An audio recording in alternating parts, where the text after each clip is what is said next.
It's a horrifying hunting accident. A 2-story fall from a tree stand. Was I paralyzed? Could I move? His leg is shattered. To relieve the pain, I needed to line the bones back up. It's a battle against injury and nature. Rattlesnakes, cottonmouths. I have no idea where he is.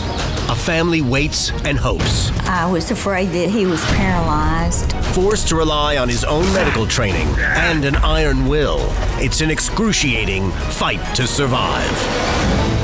In the wild, when things go bad, they go bad fast. Without warning, your life can hang by a thread. Adventurer and survivor Craig DeMartino fought back from his own wilderness disaster to reclaim his life. Now Craig meets other courageous outdoorsmen who beat the odds and return from their own fight to survive. Hi, I'm Craig DeMartino. I'm a perfectionist when it comes to my climbing gear, making sure every rope and carabiner is in perfect working order because my life could depend on it. Dr. Joe Baumgardner inspected his tree stands for wear and tear prior to every hunting season. What he didn't anticipate in one of these routine checks was a compromised commercial weld, the resulting 22-foot free fall, and having to use his own medical knowledge to save his life.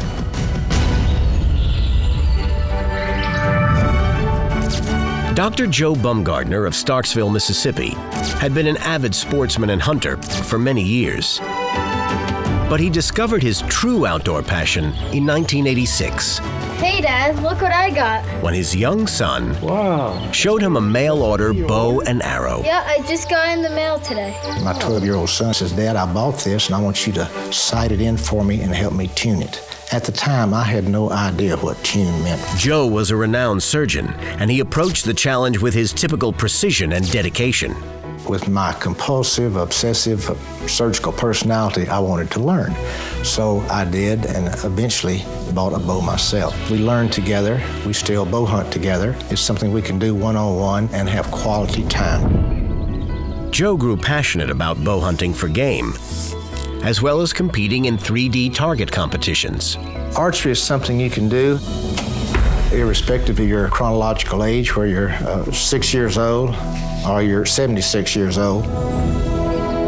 Joe feels like most outdoorsmen, that the appeal of the hunt is not just about harvesting game. When you're out, you're hunting by yourself. What is that draw? What is that connection for you? Well, doing my active practice, Craig, I was on call pretty much 24 hours a day until I had a weekend that I was off. When I did get off, I like to be outdoors, enjoying nature to myself, no phones ringing, quiet, solitude. I'm not a hermit, but it doesn't bother me a bit in the world not to talk to somebody for a full day. For years, Joe was part of a group of 10 outdoorsmen that leased prime hunting and fishing land in northern Alabama. When I first started hunting on our current 3,000-acre lease, I found that there were several areas that were conducive to seeing deer, so I started putting out fixed position stands, and I eventually had 40 of them. Having a height advantage is something Craig enjoys too. One of the things I love about climbing is being able to get up high, get up locked into nature. You're alone, you're having fun, you're in a beautiful spot. Is that what draws you to tree stand hunting? To be up in a tree, way up in the tree, out in the middle of nowhere? I like to be at an elevated position and have a better idea and preparation for the oncoming game for my bow shot. Also gets me above their scent level so that I'm not detected. And when I'm up higher, I can get away with motion and not being detected.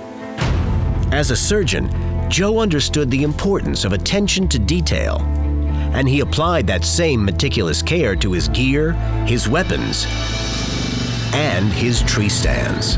I had a ritual that I actually spent a week or two prior to the season going to each individual tree stand. I would go and I'd inspect for growth of the tree that made the ropes too tight. I'd inspect for rust. I did not worry about Joe a whole lot because I knew that he was a very careful person. Of course, I did not like the fact that he was climbing trees, but that was something that he wanted to do. Friday, September 24th, 2004, was just another ordinary day of inspections. By 2:30, Joe had already serviced 3 positions. He wanted to get a couple more done before heading home around 6 p.m., but he would never rush his process. I never touch a stand to work on it until I have my 4-point harness system on and my linesman safety belt attached and around the tree. It was a safe system, except for one major oversight. From the time one leaves the ground until one is in the stand, the safest thing to do is to be attached to the tree with a linesman belt, but unfortunately, I did not do that. No matter how careful you are, there are always unforeseen moments when disaster can strike. As I reached around the tree to hook it in, one of the wells failed. The ladder just gave way, dropping him to the ground. Dr. Joe Baumgardner was repairing a tree stand 22 feet in the air when suddenly a spot weld on his ladder failed.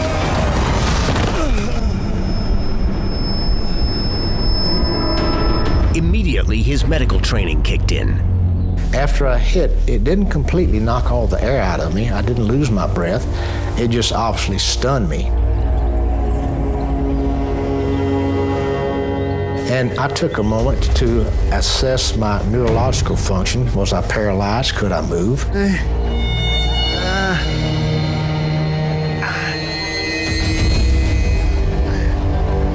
And sure enough, I could move my hands, I could move my fingers, I could move my head and neck. That was the good news. But Joe continued to evaluate his condition.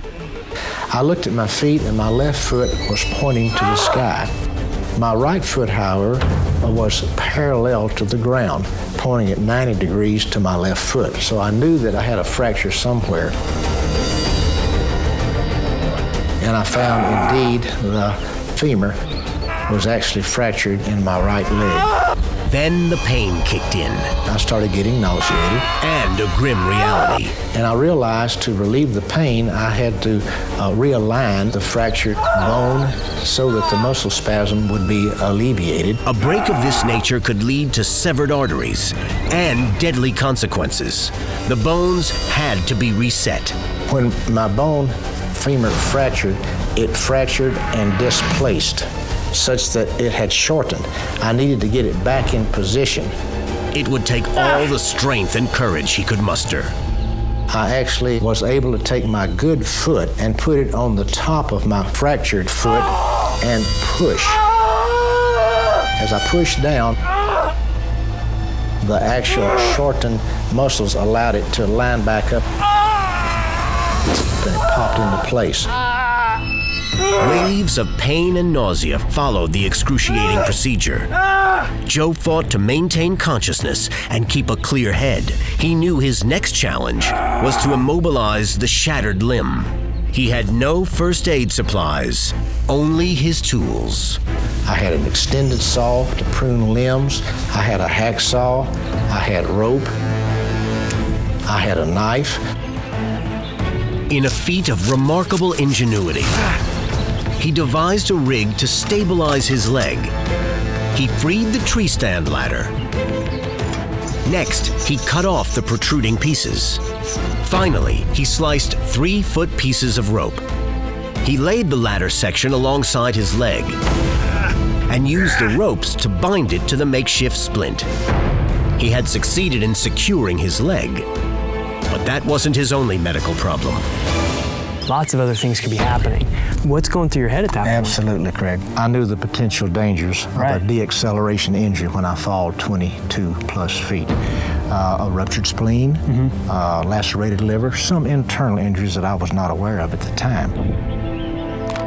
Since there was no cell service in the woods, Joe had left his cell phone in his truck, and nobody was expecting him home until that night. Joe was on his own. I then thought, well, I've got 2 options. I can either stay here and wait for a rescue effort, or I can actually see if I can make it back to my four-wheeler, which was only about 60 to 75 yards away. It seemed possible, even if it meant dragging his broken body across a minefield of fallen trees. I started pulling myself along on the ground, which I could do. When I got just a little bit from my point of impact, there was a large tree that was down that I could not get up and over. So I knew plan A wasn't going to work. And Joe didn't have a plan B. His only hope now was that someone else did.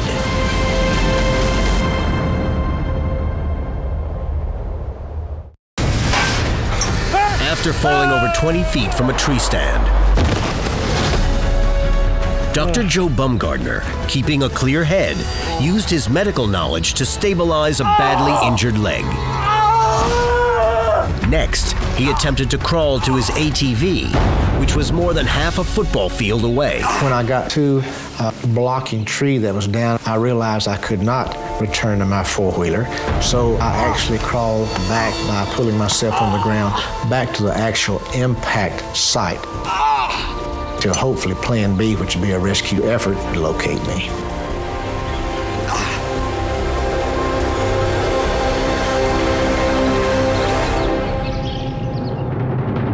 I've not actually been out there to look at that stand site since I fell a decade plus ago. Let's go take a look. We'll see if we can locate it. Joe took Craig back to the site of the horrific accident.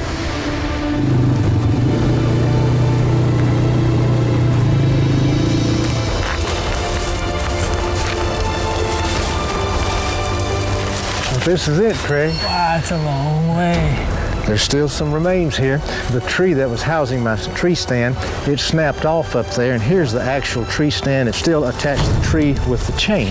You can see this particular section of the stick ladder is missing. This is the one that I was able to utilize as a splint. So you made the splint from here down. That's correct. When you're laying out here by yourself, you know your wife, Mita, is home. She doesn't know what happened to you. What are you thinking about now? She's gonna have to go the whole night worried about you. I knew when I didn't call between 6 and 6:30, and certainly by 7 o'clock, she would be concerned. I was okay for a little while, but when it got past an hour and he had not called, I knew that the cell service was poor, but he should have been driving home by then. Mita called her neighbors, Hal and Joyce Polk, for help. Hi, Joyce, this is Mita. Mita called my wife and said, I think I have a problem. That Joe hasn't come and he hasn't called. So immediately we came and picked Mita up. Mita and the Polks rushed to the hunting camp And went to the area where his camp is located. Joe's truck was still there. I did not want to go alone. This is quite a wooded area, and I had no idea what I would find when I got there. Joe! His cell phone's in there. Maybe we better call the sheriff. I think that's a good idea. I knew I would need someone to help me. They called in the Pickens County Sheriff's Department. No, we're here right now. We're at the camp. His truck is here, and he's nowhere to be found. But at first, the officers dismissed their concerns. My husband doesn't go out juking without calling me. They said he's probably gone juking with someone else from here at the camp. They think he's gone juking. Let me see that.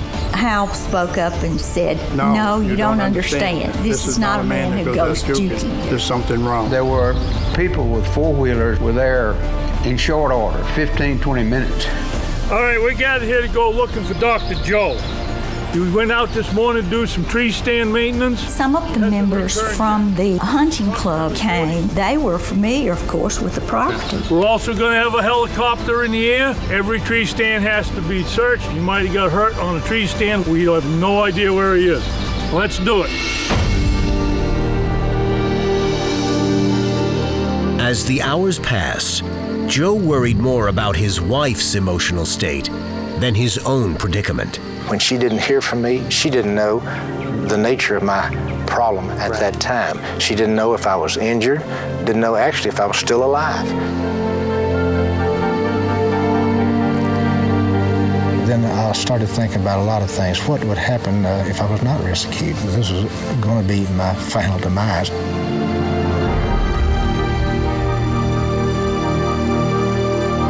I I'd had a good 62 years. I felt good about what I had done in life, and I really wasn't worried about it. Joe was only going to be out in the woods for a day. He hadn't brought along any provisions or protection from possible predators. There would be several challenges for any individual caught out in the elements that time of year. The temperature can really drop at night. Bugs that may be biting. We have several venomous snakes, rattlesnakes, cottonmouths. As he sat on the ground and waited, Joe became the target of mosquitoes. His only defense was a surgical cloth he used as a sweat towel.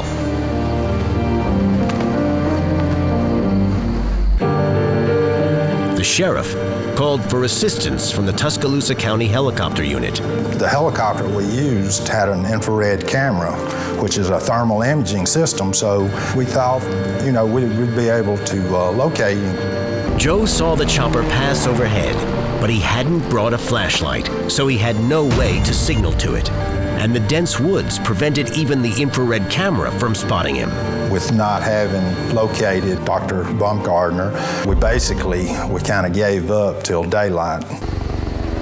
At 3 a.m., the search for Joe Baumgardner was suspended for the night.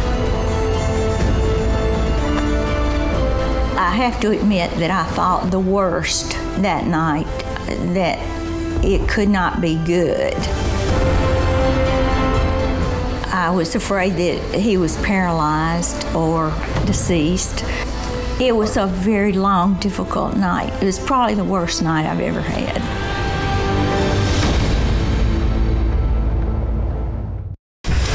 After a nightmarish fall from a tree, Joe Baumgardner spent a long, restless night in the woods, immobilized with a severely broken leg. But he was hopeful his ordeal would soon be over. We're so glad to see you, Joe. I'm glad to see you, too. He said he was glad to see me, and I was certainly glad to see him. We gotta get him to the ambulance. You can follow along. When you got carried out, you got to see Nita right away. It was so relieving to let me know that she was no longer going to have to worry about me. Plus, it was all completely revitalizing to see that smile on her face when she knew that I was still alive. Joe was quickly transported to Baptist Memorial Hospital, Golden Triangle, in Columbus, Mississippi. So we took a look at your x-rays, and you're going to need an operation to fix that leg. Luckily, he didn't sustain any internal injuries. We're going to leave your field splint on until we get into the operating room so I can show the operating crew what a properly applied field splint looks like. The orthopedic surgeon was impressed with Joe's handiwork. After 4 days in the hospital, Joe returned home to what normally would have been a grueling recovery. Joe, be careful on those. You know the doctor told you not to be on your feet yet. He didn't want to use a walker. He was on crutches, and he was going up and down the stairs, and I just knew he was going to fall again. But that's the kind of person that he is. Joe refused to let this experience keep him from doing what he loved. A year later, I was actually back in the woods, back into archery, back into bow hunting, and now I do not climb any tree without successfully and properly being attached to that tree from the time I leave the ground until my successful ascent back to the ground. And as with most stories of survival, there comes deep reflection on what is truly important in life. One of the things, having gone through all this, you seem like you have this second chance. Absolutely. A lot of things in life we reassess only after, unfortunately, we lose that asset. Right. Our health is one of them. Right. Our family is one of them. Our security. Once those things that we take for granted are temporarily taken away from us, and once it's restored, we have a new life of appreciation for that entity that was taken away from us on a temporary basis. I feel the same way about my fall. Now that I'm fully recovered, back to the lifestyle and quality of life, I want to share my experience with other people, and if in any way I can prevent them from having an accident that is preventable, then I feel like it's my obligation to share my experience with them. There's no question Joe was a very lucky guy in the way that he hit the ground. But his training as a surgeon was invaluable. He knew exactly what he needed to do, and he had the guts and the fortitude to do it. Tree stand falls are the leading cause of hunting injury in this country. Check out your tree stands. Wear your safety harness. Accidents can and will happen, but you can decrease the odds and make sure your next hunting trip doesn't become a fight to survive.